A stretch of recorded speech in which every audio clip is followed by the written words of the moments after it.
It's weighing in, NJ.com's high school wrestling podcast. Hello, everybody. Welcome back to another week of weighing in, NJ.com's high school wrestling podcast. I'm your host, Bob Batters, joined as always by our NJ.com wrestling reporters today, Joe Zedalis, Ryan, Patti, and Jake Aferiat joining me. So, guys, how's it going? Got a lot to talk about. We're going to talk about the Catholic school duels. Ryan and I were there. A little bit of recap of that. Delbarton, once again, with a strong tournament. What are the implications moving forward? We'll also chat with Delbarton head coach Bryan Stoll. Ryan had a chance to sit down with him for a few minutes and talk to him about, all things at the Catholic school duels and going forward with the Green Wave. Our first in-season top 20 rankings are out. We'll talk about that, as well as our first individual rankings.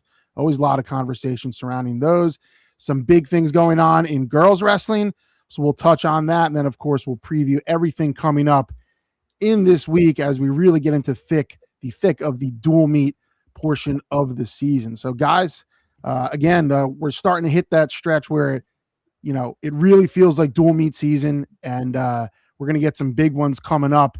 Leading into that, we had, one of the marquee events on the entire calendar. And that, of course, is the Catholic school duels.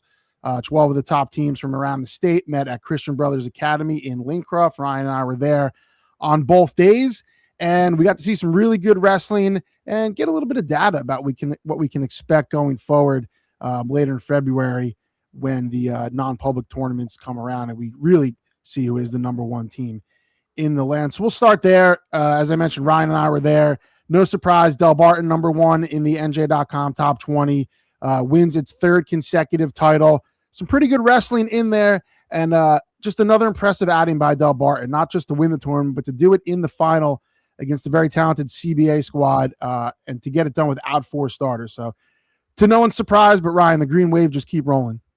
Yeah, just unbelievable from Delbarton. I'll keep the Delbarton talk to a minimum, though. We have the interview coming up with Coach Stoll. But, Bob, I'll let you speak on the final if you want, because you're on the call for it. But I will say, doing what they did to CBA without four starters was downright incredible. Even though CBA is also not 100%, but no PJ Terranova, who's a state medalist, no Nico Marchetti in that final, a promising freshman, no Ryan DeGeorge, who's a state champ, and then no Gabe Logan, who's a state medalist. And they won convincingly. So, Delbarton's Delbarton. I'm not all that shocked with what they did. I came away more than impressed with both Bergen and St. Peter's. The match last year on day one was incredible, came down to the last couple of bouts. And then this one also came down to the last couple of bouts. I thought there were a couple, weights where St. Peter's won this match. They ended up bumping up every kid one weight, essentially from 120 up. Robbie Rodriguez, a big win over Matt Mulligan at 126. That match probably goes 50-50 if those kids wrestle 10 times. And then Sal Barmetti putting Sauzi Say to his back at 138. I mean, Sauzi Say last year was a state medalist at 150, and Sal Barmetti was a state medalist, his second state medal. He won this one at 126 last year, and the two wrestled at 138 the other day. And that shows you how tough Barmetti is on top. I mean, Sauzi Say is probably one of the stronger 38-pounders. I mean, if he's cutting that much weight, he's got to be one of the stronger 38-pounders in the state. That's two weight classes he's going down. So for Barmetti to do that on top, he worked into a pin in the second period. Just a phenomenal job by him. And, I think that Barmetti probably wins that match a decent amount of the time, but I don't know if he's getting 6 every time. So that made a difference. And I also want to talk about how much Josh Paparo's improved. He was hurt last year, I mentioned on the last episode, and he's healthy now. And his ascension kind of reminds me of what Ryan Burton did at St. Joe's when he was a junior. Now, Ryan went from a state third, I believe it was, to a state champ, so it's not that big of a leap. But he became one of the top national kids. Josh Paparo is getting up there, and he's really becoming that kid that St. Peter's can rely on for bonus. But Bergen, I mean, in this match, they didn't have Joey Canova or Marcos Hassan. Both those guys are getting back from injury, but when they get healthy, they have the goods to be on a good day, and when they're healthy, the best team up north besides Delbarton. I'll go as far to say that. Gideon Gonzalez he's just on another level right now. He's the guy that they can count on for bonus. Obviously, they don't have Nate Braun this year. It sucks that he's not going to be able to wrestle. But when this team gets healthy, Bergen's going to look like Bergen. And they're going to have a chance as long as they stay off that 4-5 line. I think if they somehow get to the 2-3 line, or they fall all the way to 6, I think that they're going to have a chance to somehow get to Rutgers with Delbarton. We'll see how it shakes out. But St. Joe's not healthy right now. JoJo Burke with the broken hand, that's tough news. He won't be out for the season, but he's probably going to miss most of the rest of this month. They have Ray Burdett out. There's a couple things going on with weight classes. I think some kids will come down some weights. But, Bob, I've been saying it with CBA. I think right now they're the second best team in the state because of that firepower. The guys like Paul Kenny you can count on for bonus, Santino Edgar, Shiloh Joyce, Brock Ozerwitz is healthy now, Bobby Duffy. They can count on these guys for bonus. And I think that there's no surprise why they were the team wrestling Delbarton on Saturday for the Catholic Duels title. Yeah, I agree. CBA's looked impressive. Just on Delbarton real quick, what was so impressive about the Green Wave is they're missing 4 hammers, and most teams, not only is that going to be a problem, it's going to most likely debilitate you, and you're not going to really have a chance to compete. And they're just so relentless. Everyone they throw out in that lineup, 1 through 14, is a difficult opponent, and they're just, it's very hard to beat them because of that, the depth of that lineup. Then you add to that the firepower they have, and kind of that's the way it goes. And in the championship match, it was close. It was back and forth. Halfway through the duel, it was a 17-15 lead for Delbarton, and with still some of CBA's top wrestlers left to go. But Delbarton won 3 straight at 150, 157, 165. The big one really in there being an ultimate tiebreaker win by Trevor Jones over Jimmy Jacob at 57, and then from there the Green Wave were on your way. But I agree with you on CBA. Are they the number 2 team in the state? They certainly have thrown their hat into the ring and made a compelling case for that. I think also St. Peter's Prep has, and Bergen Catholic, as you mentioned, they definitely could be a team that ascends and is the team that's right behind Delbarton and a chief challenger when the non-public aid tournament rolls around. I would have liked to have seen CBA wrestle St. Peter's Prep. We didn't get that at the Catholic School Duels. We will get that later in the season. Those 2 teams are scheduled for a duel. With CBA, they have holes in their lineup. They're not pronounced. Up top, it's always hard for CBA because they do not have a football program. So you don't have the luxury of just pulling kids out of the hallway and developing a football player and just throwing an athlete up there who can, be that consistent, presence, at whether it's 190, 215 or heavyweight. But they're still strong up top. As you mentioned, Brock Ozerwitz, state third last season at 175. 2-time state medals. He made his first appearance of the season, and he's only going to get better as he gets more mat time. Tyler Palumbo, of course, we've talked about, is off to a really hot start at 215. And then the 2 freshmen down low, Santino Edgar at 106 and Shiloh Joyce at 113, have been as good as advertised, and they've really contributed. So you got to like what CBA is putting on the table. Talking to their head coach, Billy Ashnault, after the match, he said, yeah, we have some horses. Delbarton just has a few more than us. And kind of reading the tea leaves of what he said. Yeah, Delbarton's the favorite. It's going to take a Herculean effort to beat them, but he does feel like there is a path there where, he knows multiple things have to go their way, but it's not out of question that those things can go their way for them to really compete with Delbarton and try to win a match. That being said, Delbarton had 4 starters out, so we'll see if those teams meet again and they're fully healthy. St. Peter's, you talked about, Bergen. Those teams are really, in the mix right now. And between those 3 teams, I don't know who's the best one. I think you can make a case for all 3 that right now they're the number 2 team in the state. Maybe not Bergen Catholic as much because they just lost to St. Peter's, but you get it there with the point I'm making, that it's pretty even right after Delby. Hey, Ryan, you documented the other day a little bit about, St. Joe Montvale and its issues internally. We saw them sandbag in the Catholic School Dues last year and then come back and win the non-public aid title. Is there anything going on like that now? Do you think they're really a mess, or are they just kind of playing coy, until showtime? Yeah, no, I'm not concerned about St. Joe's. I mean, they did this last year. They were the 6th seed. They took pride in that, right? They were like, oh, we're the 6th seed, and they just started beating everyone in the postseason. And once they got guys like Anthony Harris back and stuff like that, once they were healthy, they ended up winning the whole thing. JoJo Burke is a big piece they're missing right now.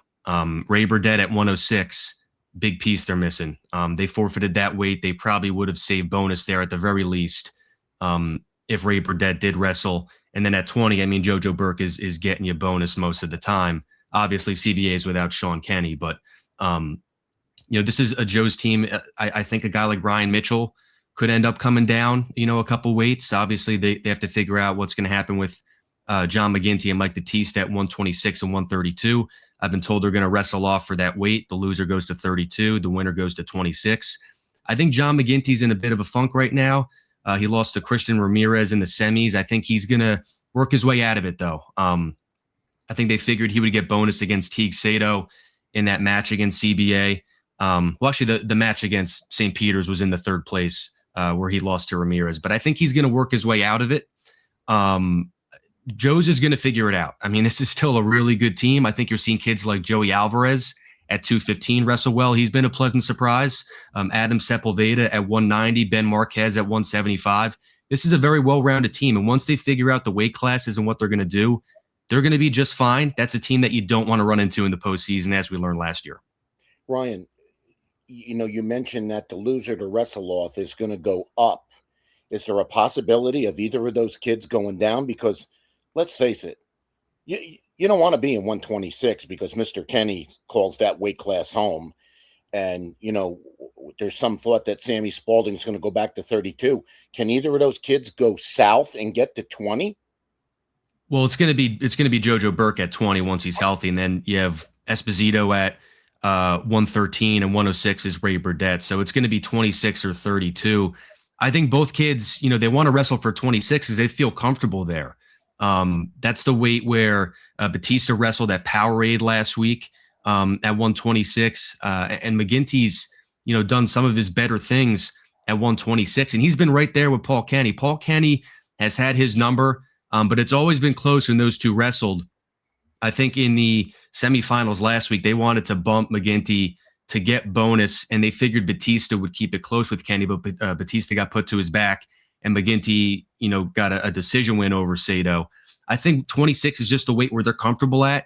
If they run into Paul Kenny, they run into Paul Kenny. I mean, you have to beat the best kids if you want to be a state champion, if you want to make it to the top of that podium. So I don't think, running from Kenny is in their minds. I think they both want to wrestle 26 because that's the weight where they feel most comfortable. I would think about that, though, because, let's face it, this Paul Kenny is not the same Paul Kenny we saw last year. Scoring a lot of points. Yeah, where he didn't have any offense. I mean, you guys said it, he's a completely different looking wrestler, Bob. Yeah, Paul Kenny came into high school extremely regarded. He was coming off a world championship, which speaks to itself. Took third as a freshman. I remember talking to him in Atlantic City after that. He was very disappointed, but very composed for a freshman, had his eye on the future. He came back last year, won a state championship, and he admitted when I talked to him after the Catholic school duels that it was a little bit of a relief. And you can see that he's wrestling more free. And he said he does want to, adding offense and being more offensive is, it's been a cognizant decision of his and scoring a lot of points. It's one thing to do that against kids you're supposed to dominate. It's another thing to do it against the best competition around. And he did that, at a national level tournament, bonusing his way to a Powerade title. So yeah, Paul Kenny looks like a different wrestler, and that's bad news for anyone who's going to be in his weight class, and obviously great news for CBA. He's hard to score on. He knows how to win those close matches, which there inevitably will be when we get deeper and deeper into individual postseason. But he's opening up like he hasn't the previous 2 years, and you're starting to see the very best version of Paul Kenny. I only think he's going to get better from here. One last one. We're talking about the teams that are in the mix for number 2 in the state. The team that's throwing its hat into the ring that wasn't at the Catholic school duels is Camden Catholic.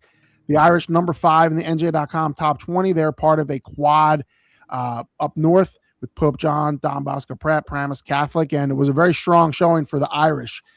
Camden Catholic has a long and storied tradition. They've been a number 1 team in the state in the past. They are, defending non-public B champions, probably the favorite right now. What do we think? Is Camden Catholic a team that we should be talking about that is also in that mix right along with CBA and St. Peter's and Bergen and St. Joe's as a team that could potentially be ranked right behind Delbarton? Yeah, I mean, I think for me, the thing that we've certainly talked about internally is, how they kind of view themselves maybe as more of a tournament team than a pure dual meet team. And obviously, we saw that with them at the Mustang, and, we've seen that with them elsewhere. But, I think for me, the fact that they're going up and scheduling, 3 top 15, top 10 non-public A teams, goes to show that, there's good wrestling happening beyond just what's going on or what went on down in Lincroft. And I mean, listen, they were 17-0 last year, 1 non-public B, and I think we had them ranked number 6 or 7 to end the year. Now, some of that could have been because just of how dominant CBA and Peters and everyone else were. But listen, I don't think anybody's going to deny that Camden Catholic and Coach Bill Everly have the horses to give any of those teams fits on any given day. I mean, it's not many teams that have guys the caliber of Sammy Spalding and Cage Jones, Jaden Simpson, and even, young up-and-comers like Stephen Bogosius, in the lighter weights and whatnot. So I think, pound for pound, they certainly, they're non-public B, but I think they've shown they can punch well above their weight. And, with the schedule they have, I think another certainly undefeated season could be within the cards. Now, they wrestled Pope John to, I think it was a double-digit margin in the regular season, and then it was a 2-point margin in the state final. So, if Pope John and Coach Mark Piotrowski's group can close the gap again, I think that'll be instructive. But we might not see that until, we get into February, we get into March. And listen, right now, beating, plenty of teams would love to have wins over Pope John, Paramus Catholic, and Don Bosco on their resume. And, I think when you think about who they've beaten, how they fared in tournaments, and the caliber of talent they have in that room, I think they have certainly an interesting case. I just think the tough thing with them is they're not going to consistently wrestle those other teams. So that's where it'll be a little bit difficult with Camden Catholic. But the Irish have certainly done their part, wrestled extremely well.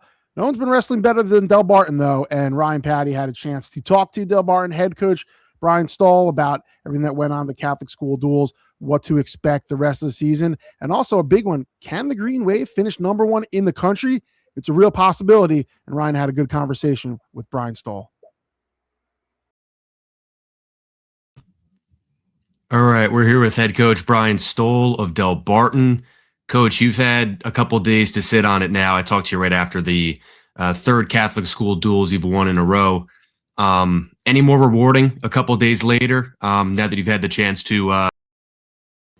Yeah, obviously we're looking at our wounds a little bit. We had some guys get banged up, so to look back and to see what we did, considering the injuries that and the adversity that we face, it's something certainly we're really proud of.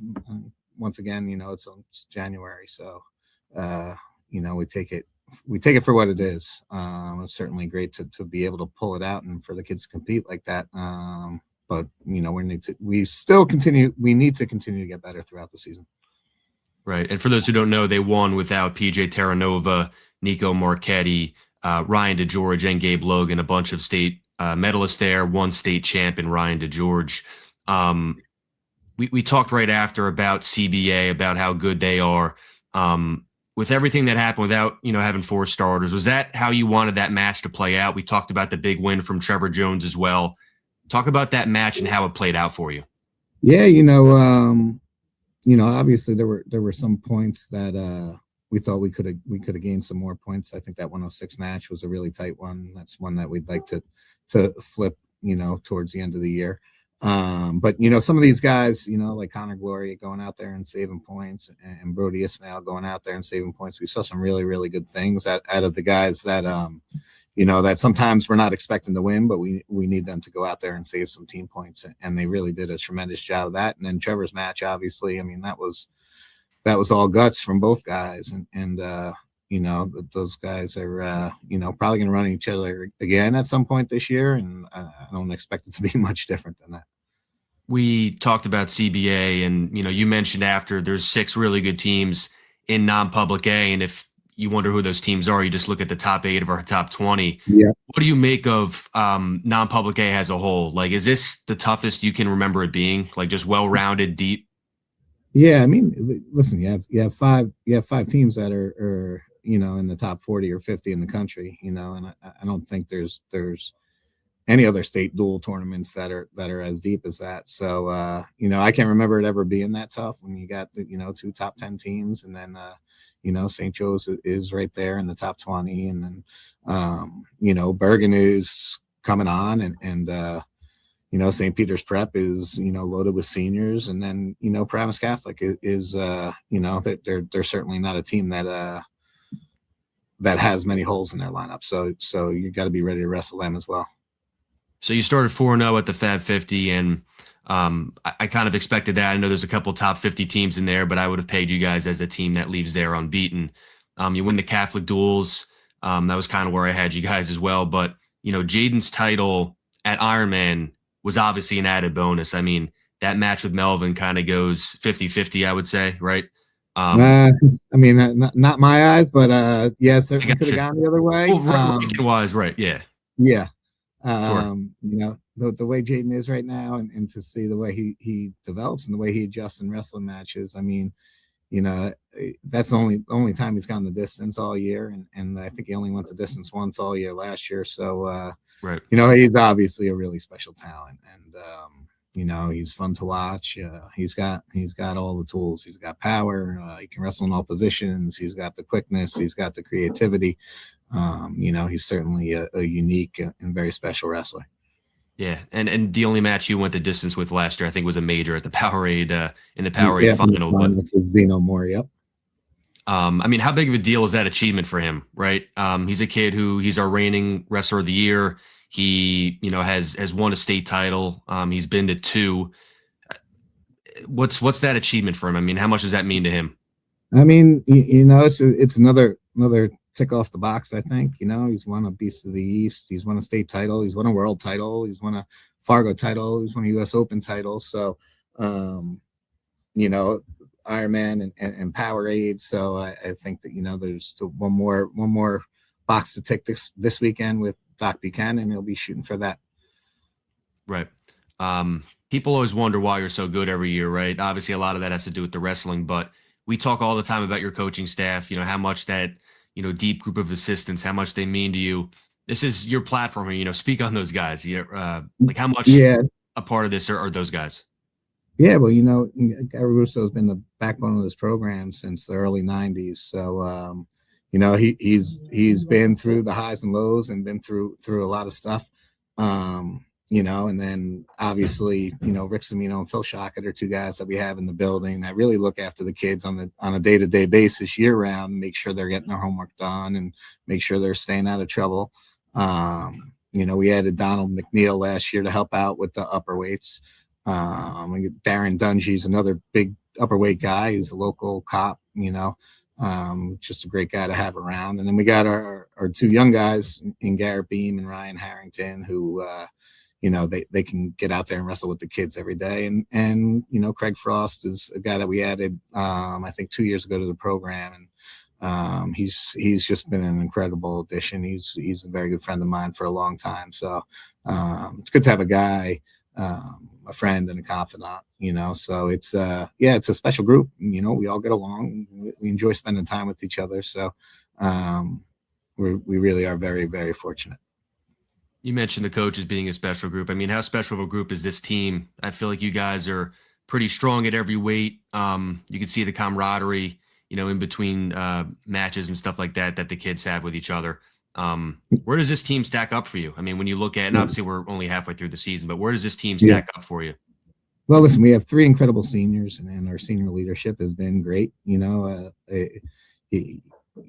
don't like to compare teams historically. I mean, these guys are certainly up there with any of the best of them. And, I think, at the end of the day, when the season's over and we're a couple years down, maybe I'll talk about seeing where the teams stack up. But right now we're just really focused on this team and them getting better. Right. you go to Doc this weekend, right? Then you go wrestle Faith, Malvern, two of the best teams in the country. I believe Faith is number 1 in the country. Then you wrestle Blair and Sam. I mean, it's a gauntlet the rest of the way. I mean, for those who don't know, talk about this gauntlet and how much, it's going to prepare you guys.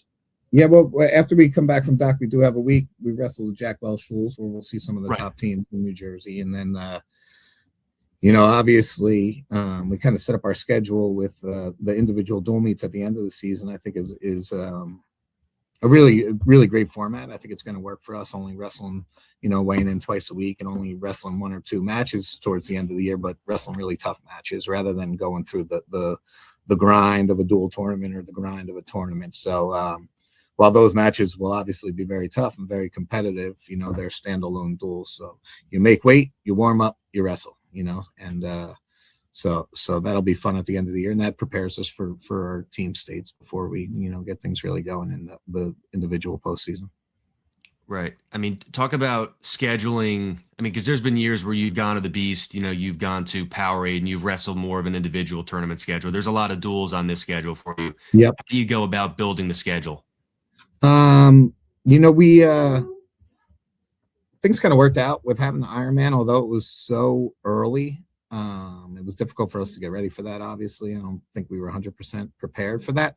But having that so early and then having an extra week in the season because the state tournament got pushed back, kind of give us an opportunity to spread our season out a little bit more. So we still did 3 big, after this weekend, we will have done 3 big individual tournaments.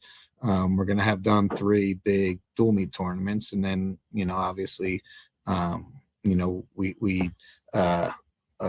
fortunate enough to have our conference let us out of our schedule this year so that we could go out and wrestle some of the most elite programs in the country. So, so things have been working out well. Obviously we need to stay healthy and keep grinding and keep working hard. And the schedule you put together, I mean, if all breaks well for you and you guys keep winning, you do have a shot to be the number 1 team in the country, I would think, right? I mean, how many teams in the top 20 you've wrestled nationwide? I mean, that's a resume that would have you right up there. I mean, what would that honor mean to you? I know, you focus on the individual stuff first, but what would that honor mean to you if you guys can find a way to, be at the top of the national rankings? Yeah, I'm sure the kids are thinking about that a lot more than I am. I'm just trying to keep it together and get it, put out our best team that we possibly can for every match. All that stuff is something that, we can look back on, after the whole thing's over and see what we did right or what we did wrong to get to where we ended up. Cool. Coach, I appreciate your time. That's Coach Bryan Stoll from Delbarton. Thanks, Coach. Good luck the rest of the way. Thanks, Ryan. I'm sure I'll see you soon. Great stuff there from Delbarton head coach Bryan Stoll. We thank Bryan for joining us and taking some time out of his day to talk with Ryan. And having a little bit of tech issues, we'll jump back on that. But let's head into our rankings. Our first in-season top 20 of the season we put out before the Catholic school duels. We also had our first individual weight class rankings we'll get to as well. But first, let's talk about the top 20. There's some teams that have been on the move, one of which was Pope John. Ryan want to talk about. We'll get back to Ryan in a second as he works through some technical stuff. But, number 7 in the NJ.com top 20 is Southern Regional. And the Rams have some tight wins so far this season. Win over North Hunterdon early in December that we broadcast live on NJ.com. And then this past weekend, really had to gut one out against Mount Olive. They did get 2 of their injured wrestlers back in Anthony Mason and Attila Vigilante, which was certainly helpful. But Southern, one of the youngest teams they've had in a long time, and they're still finding ways to win. And that's got to be bad news for the opponents on their schedule because, talking to a Southern assistant earlier this year, he said, if you're going to get us, you better get us early and you better get us this year. And nobody's done that so far. So, Joe, the Rams looking as strong as ever and, looks like it's only going to get better as the season goes on. 100%. I mean, you look at the young kids, they're starting down low. And they're only going to get better. I mean, they've added former Jackson head coach, Doug Dewey with Stanley to their coaching staff. It was already a great coaching staff. And now you're talking about adding another state champ to the room. I mean, Jonas Lusker has been fantastic so far, winning at Robin Leff. He was out of the lineup Saturday at Mount Olive. He was a little under the weather, but he's 8-2. Another freshman, Nick Banos, at 13 is 11-3. Cade Collins is at 20 and he's 8-3. As usual, Southern has tremendous balance. And Bob, if you and I have always remarked about Southern is they give up points like Scrooge gave up money. It's they really don't like to do it. But I mean, right now, all reliable for Southern has been, Levi Foote at this point. He had, a key victory in the win over North Hunterdon, and then Saturday, he goes out against Martini, giving away 50 pounds at the heavyweight bout. He ties the match and then wins it in overtime. And then Southern gets to those, lower weight muscle, to their lower weight muscle, and ends up pulling away from Mount Olive. And I mean, we have some question with, we think Southern's the best team in the number 2 team in the Shore behind CBA, but we will find out a little bit. Southern is at Rumson Fairhaven on Friday. That could be interesting. Southern has Phillipsburg at home. I believe it's the following Monday. So, Southern is vulnerable right now, but yeah, it's a small window right now. And if you want to knock them off, you better be willing to jump through it. Yeah, the Rams, they just have a history of doing this, of wrestling obviously really well, but just the way they do it, depth, unexpected guys coming through, and they just do such a good job developing wrestlers, which, listen, all the top teams do, especially the public schools on a yearly basis. You have to, but Southern's one of those schools that traditionally they'll have a kid that no one's ever heard of, even us who cover it and are really in it on a daily basis. And all of a sudden that kid's going to come out maybe as a junior after, really working his way up for the last 2 years in the wrestling room, grinding at the JV level. And all of a sudden they come in as a junior, they're winning 25, 30 matches. They're huge parts of championship teams, and they're, pushing for medals, down in Atlantic City. So yeah, Southern, they're wrestling really well. They're only going to get better. They're getting healthier. And that's a team that is going to be a force going forward. The race for the number 1 public school in the state is something that matters to Southern. They're certainly in the mix along with Delsey and Howell. So we'll jump to another short conference team real quick. Howell had a nice showing at the Boresh duels where Jake was. So we'll get some info, on them from Jake. And also on Monday night, went up to Phillipsburg, wrestled in the pit, and came away with a 17-point victory over the Liners, where the Rebels won 9 bouts, all of which by bonus. So Howell and Southern, 2 longtime rivals. They'll wrestle at some point this season. And those guys, are going to have a lot to say about who is the number 1 public school team in the state. Jake, Howell looked pretty good when you saw them against Delsey. We're winning for a lot of that match before the Crusaders ended up prevailing in the end. What were your impressions of Howell when you saw them at the dual meet tournament up at Newton?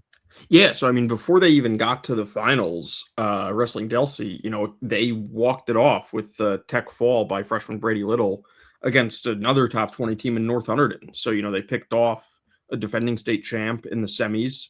That match was one that was super back and forth. And, the day started, I think, at 157. So, we went 157, 65, 75. And I think, that ability by Howell to have some of those vaunted upper weights, whether it's Tyler Going, obviously Tanner Hodgins, to me, O'Rourke, whomever it is, I think that definitely helped them establish some early leads and, let them get a nice cushion. And I mean, the thing to me is, I was just incredibly impressed with the balance. I mean, you mentioned the balance of Southern, to me, I was sitting next to some Howell fans and parents, and they were telling me a little bit about the lineup. And I mean, the fact that they have, stud freshmen in this lineup going up and winning key bouts in a, not their home environment against, again, a team that won a state title last year. I think that to me was super impressive.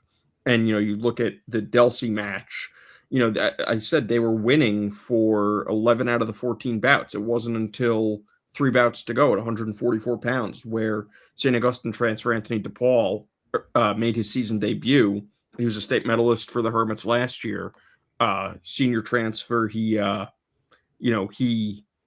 to sit 22 days, so he just became eligible, I think, New Year's Eve. Delsey didn't wrestle New Year's Eve, so this was, I think, his first time in action. And his win at 144 with 3 bouts to go put Delsey in front for the first time all match.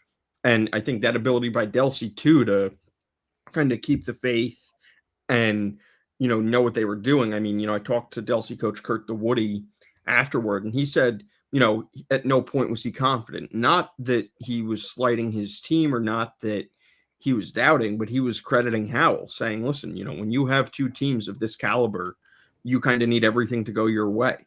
And, both teams did a good job saving bonus where they could and saving points.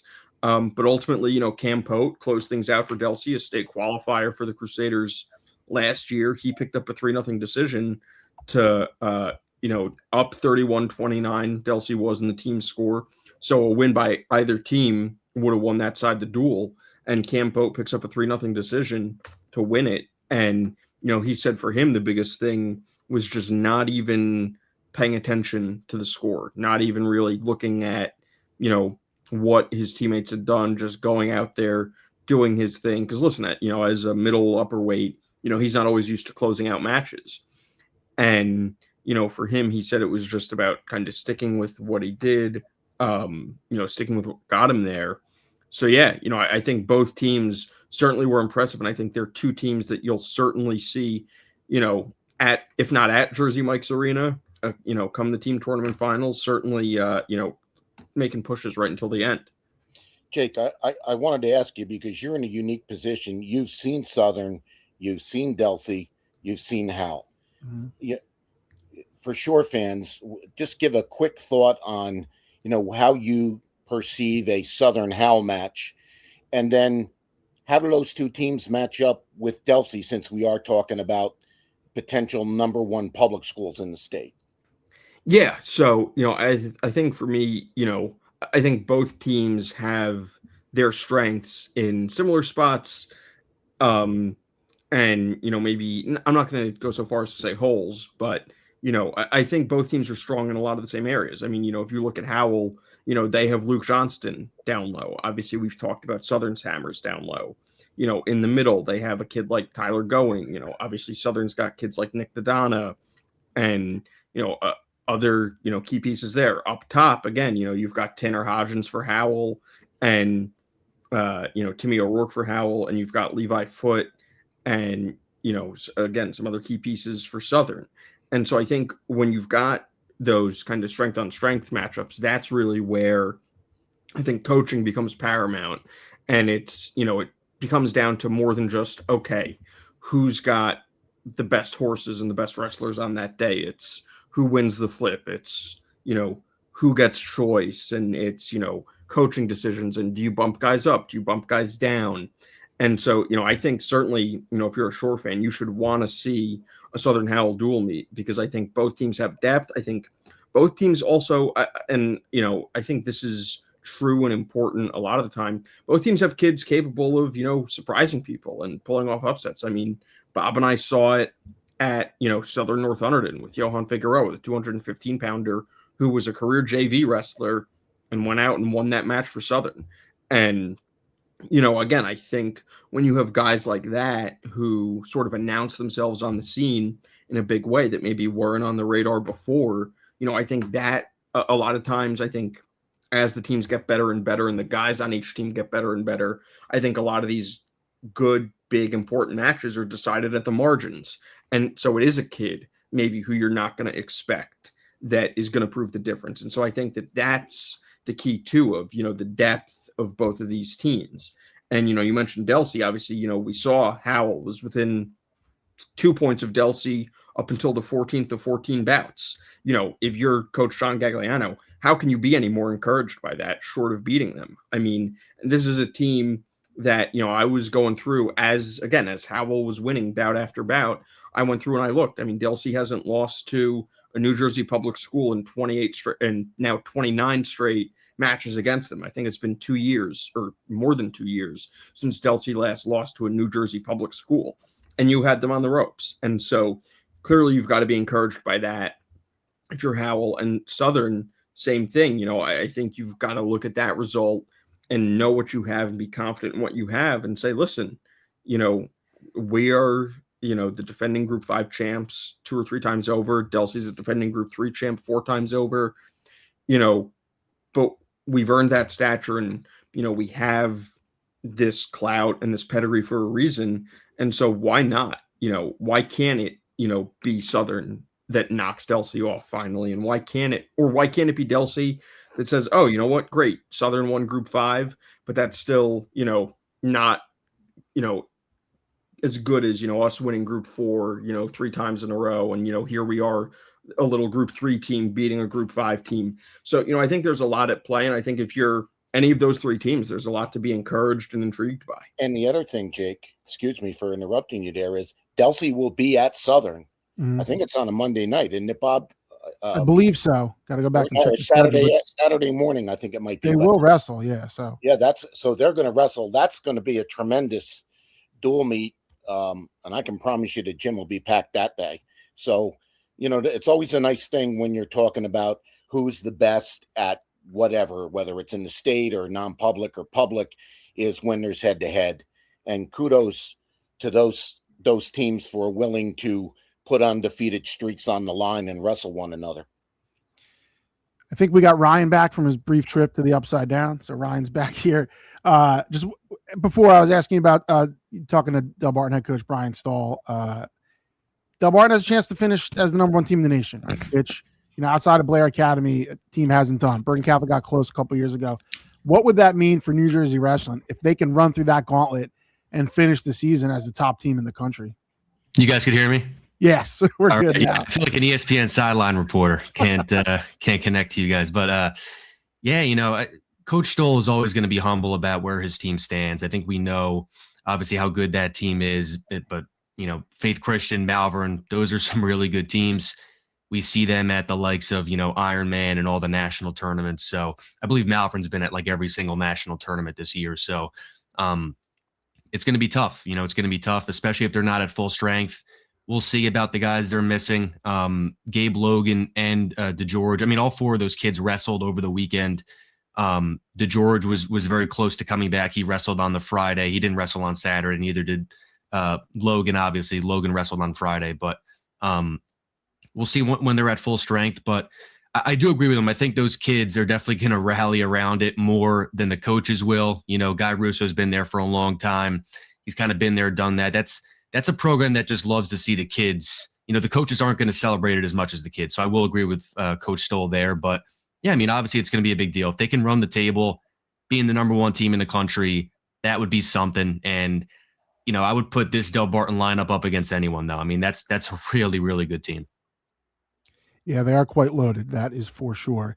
The top 20 has a little bit of different look to it now, as some traditional teams not in there could look a lot different come this time next week. We've talked about Hunter and Central really being in a rebuilding mode, and Phillipsburg number 18, in our most recent NJ.com top 20. There's a chance Phillipsburg could be out if they stumble again. When was the last time Hunter and Central and Phillipsburg were not in our top 20? That's a reality that could happen. Hunter and Central, as I talked about, as we've talked about, they're definitely looking, to kind of rebuild and get back to where they usually are. Phillipsburg just a little down right now. They had the skin issue, so they missed some mat time with that. What do we think, fellas? I mean, is just a little bit of a blip for Phillipsburg against what we think, is a really, really good Howell team? Or are the State Liners kind of trying to find themselves so far? Yeah, I think it's kind of tough to tell one way or the other. Again, they had to take 10 days off between, the Robin Leff and then the Bethlehem Holiday Classic, where I think, they had a top 10 finish against a bunch of, Pennsylvania State powers. I know they had quite a few medalists there. And listen, they have studs in that lineup. Owen Garrix, Mason Hawk has become impressive.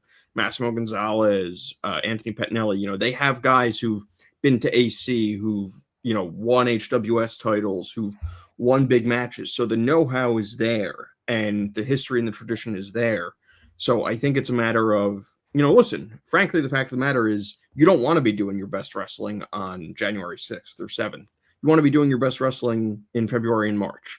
Mhm. And, so I think these blips, if we want to call them that, I think are certainly going to be momentary. But by the same token, the thought does enter my mind of, hey, if Phillipsburg is, maybe a little bit down, certainly by that program's standards, and, they do drop out or they do drop in the rankings, is this parity, good for the sport? And is it good that we're seeing a team like, Middletown North that, entered the rankings in our first in-season top 20, finally break through kind of into that upper echelon? Lower Cape May obviously is a team that, had some great guys, and Chase Hansen's one of the best wrestlers in the state, sort of at any weight. They're a top 20 team. I don't think we had them ranked at all last year at any point, so as some teams rise and some teams fall, I think you're seeing parity, which, I think if you're a fan of this sport, it's easy to focus on the top and how top heavy things are with the non-publics. But I think the parity everywhere else makes things exciting. So The only place that doesn't really give a hoot about parity is Phillipsburg. And let's face it, as whether it was the skin issue or whether they're just not as good. I mean, they are a loss from being out of the top 20. They have North Hunterdon on Wednesday. They have, the HWS on Saturday. They're going to be down at Southern. They got Del Val yet. I mean, I kind of think they need to win them all, to stay in right now, because, and you mentioned they had a tough time with Old Bridge earlier in the season. Change is good. It's sad to see a power, maybe take a step back, but, let's face it, for the first time, Peaburg is in a hot seat. Definitely something to monitor as we go forward. Real quick before we move on to the indie rankings, Ryan, I know you wanted to touch on Pope John. The line's been wrestling really well. A little bit of a setback in that quad, but you like what Pope John's done so far this season.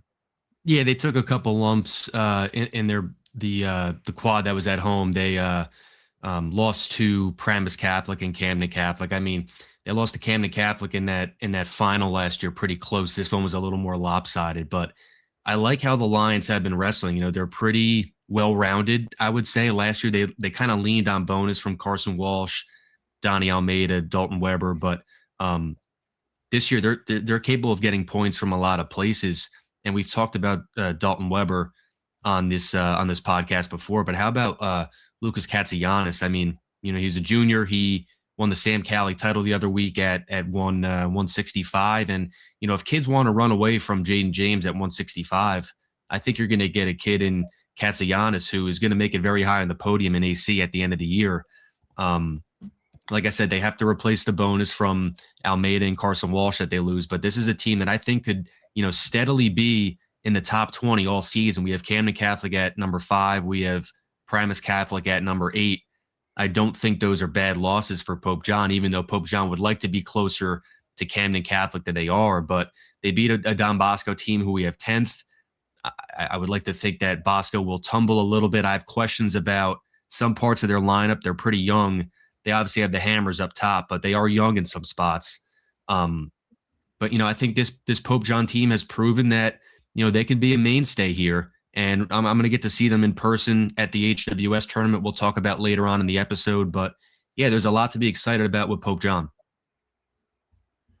Moving on now to our other set of rankings, the individual rankings. Our first weight class rankings are out now. We spent a considerable amount of time going through those and trying to get those obviously as accurate as possible. The first one's always the toughest, mostly trying to figure out who is at what weight and what's going on there.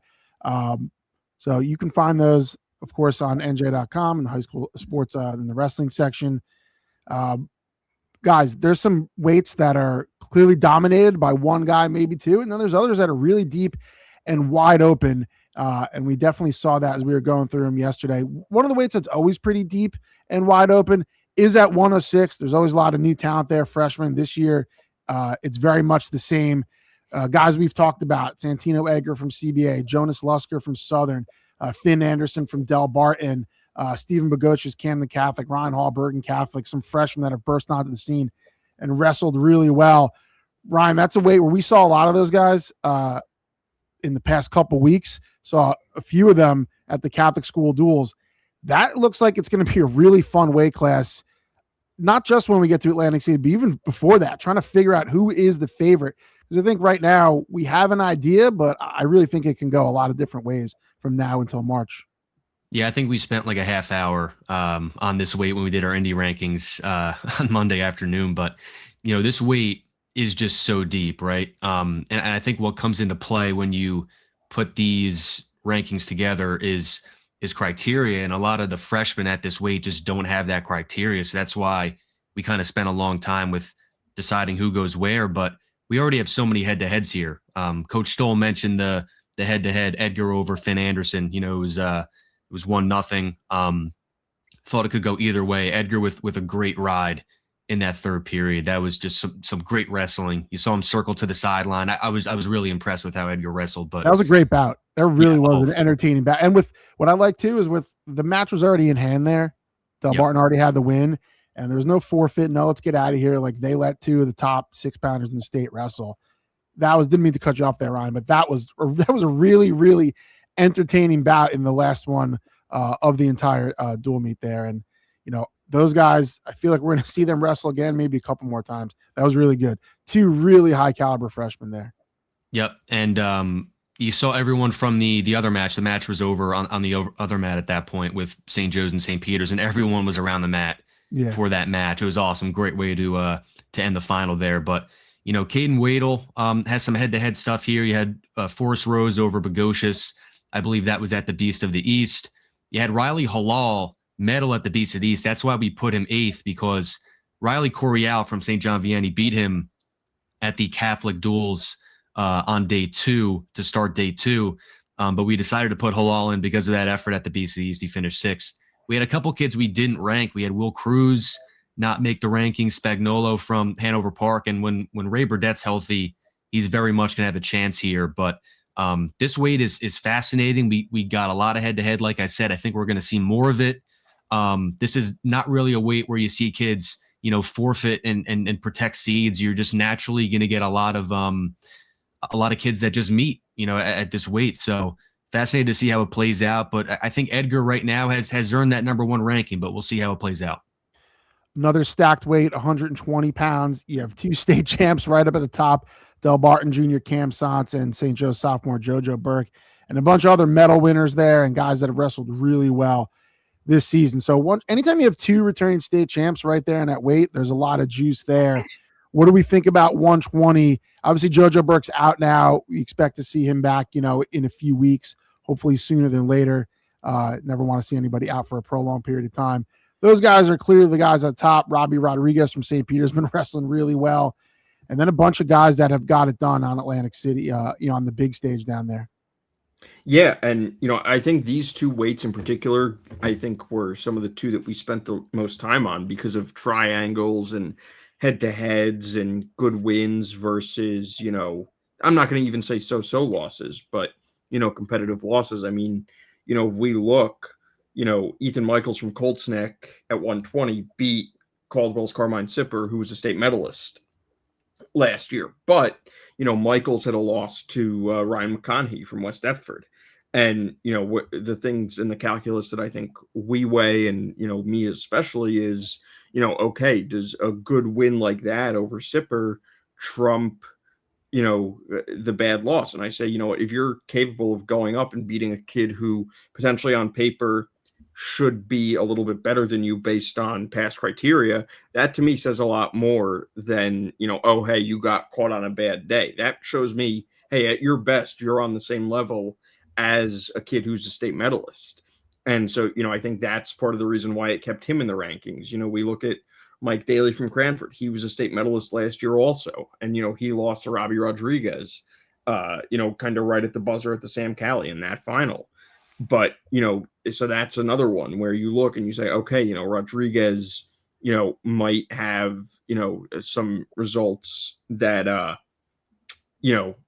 surprise people, but then he has a win like that. And, same thing at, 126, Reed Busby from Northumberland probably has the best win of, maybe any of these wrestlers in any of the 4 lowest weights by beating a state finalist in Anthony Mason. Now, he does have a loss to Howell freshman Sean Elliott, but he also beat Dante DePaul from Delsey, who beat Sean Elliott. So, I think these are the conversations that we have. It's when did you beat a kid? Who'd you beat? How'd you beat him? Do good wins trump losses? So, I think these 2 weights in particular caused us to have those conversations the most. Hey, Bob, and I think, too, one of the interesting weight classes for me is 32. Mhm. And that's always an interesting weight class because I think there are kids at 38 who eye that weight class and, you don't see a state champ or, at that weight. Anthony DeAndrea from Watchung is good. Ricky DiLorenzo from East is having a great year, but there's not a big name there. So, does Sammy Spalding think about coming down, or does he stay at 38? And are there some guys at 38 who may look at 32 and go, I could win there? So that, that's like one of those real interesting weight classes for me, Bob. For sure. I think there's a lot of that as we'll wrap up the discussion on the indie weights. There's a lot of weights we see right now, but we have a good idea that that's not what that weight class is going to look like in terms of guys dropping down. I mean, Sammy Spalding, certainly a candidate to go down to 32. Same thing up at 144 and 150. Sonny Amato of Rumson Fairhaven, state champ 2 years ago, third last year. He's at 150 now. The expectations he'll be down to 144 at some point, where state champ Ryan DeGeorge of Delbarton is.